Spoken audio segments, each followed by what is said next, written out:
capek kerja, tapi nggak bisa ngeluh. Dituntut harus kuat, tapi nggak boleh lemah. Jadi suami tuh, kadang kayak tokoh utama yang ceritanya nggak pernah dibahas. Padahal, tiap harinya kita tuh lagi perang bukan cuma sama dunia luar, tapi juga sama diri sendiri. Jadi suami tuh katanya gampang. Tinggal kerja, pulang bawa uang, selesai. Tapi kenyataannya, pagi-pagi udah bangun duluan, kadang belum sempet sarapan. Berangkat kerja macet, panas, pusing.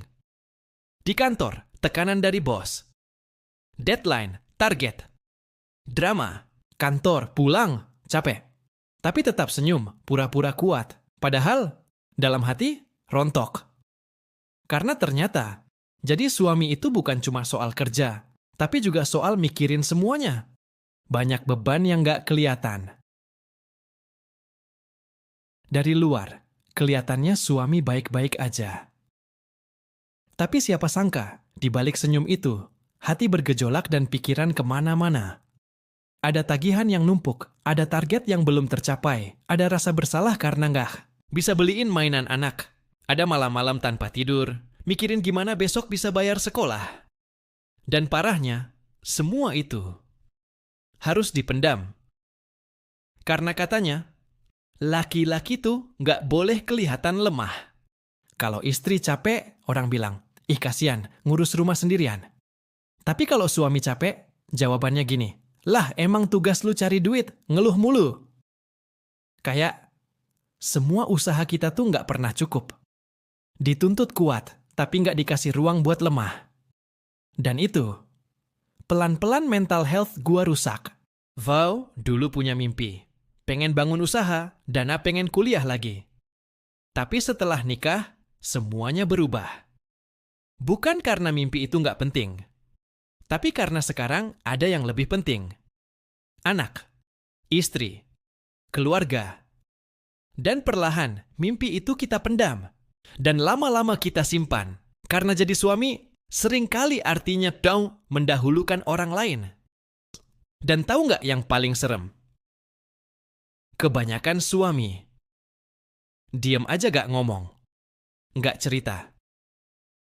Bukan karena nggak ada masalah. Tapi karena takut dibilang lemah, banyak ngomel. Takut malah jadi beban. Padahal di balik diam itu, bisa jadi ada hati yang udah capek banget. Yang nunggu dipeluk, nunggu didengerin. Tapi nggak ada yang pernah tanya, kamu kenapa? Solusinya? Duduk bareng. Ngobrol. Karena rumah tangga tuh bukan soal siapa yang paling capek. Tapi soal saling ngerti. Kadang suami nggak butuh solusi. Cukup ditanya, kamu capek ya? Mau cerita nggak? Atau sekedar peluk sambil bilang, makasih ya, udah kerja keras hari ini. Lebih nyembuhin dari apapun. Buat kamu yang sekarang lagi berjuang, yang tiap hari kerja tanpa banyak kata, yang sering pura-pura kuat biar semua tetap jalan. Gue cuma mau bilang, lo keren bro. Serius, lo nggak sendiri. Dan lo juga punya hak buat istirahat, buat cerita, buat nangis, karena jadi laki-laki bukan berarti harus kuat terus, tapi gimana caranya tetap bertahan meski lagi runtuh. Kalau lo suka konten kayak gini, jangan lupa like, komen, dan subscribe. Tag suami, pasangan, atau temen lo yang butuh denger ini, dan peluklah suami kalian malam ini. Dia mungkin nggak bilang, tapi dia lelah.